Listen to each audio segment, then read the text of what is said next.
আপনারা যদি আমার উপরে বিশ্বাস রাখেন, আমার উপরে ভরসা রাখেন, তাহলে নিশ্চিত করেন যে দেশে কোনো জায়গায় কারো উপরে হামলা হবে না। এটা আমাদের প্রথম দায়িত্ব।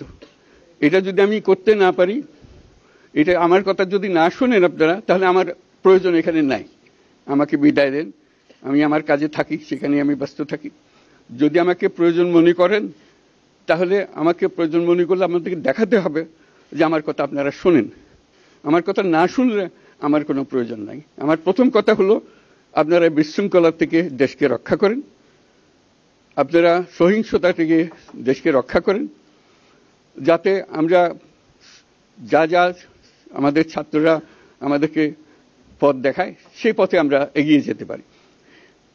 এটা একটা খুব সুন্দর দেশ হতে পারে। বাংলাদেশ একটা খুব সুন্দর দেশের সম্ভাবনাময় দেশ। কাজে এই সম্ভাবনাগুলোকে আমরা নষ্ট করে দিয়েছি।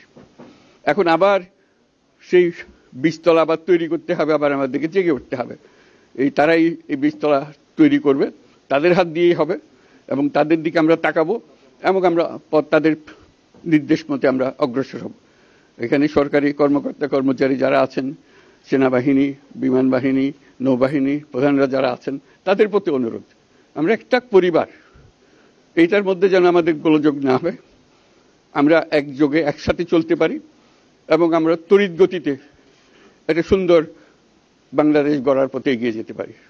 সেটাই আমার কামনা। আপনাদের সবার কাছে আবেদন, আমাদেরকে সেই সুযোগ দেন, আমরা সেই পথে আমরা যেন অগ্রসর হয়ে নিজের প্রশান্তি পাই। পৃথিবীর সবাই আগ্রহ করে তাকিয়ে আছে আমাদের দিকে।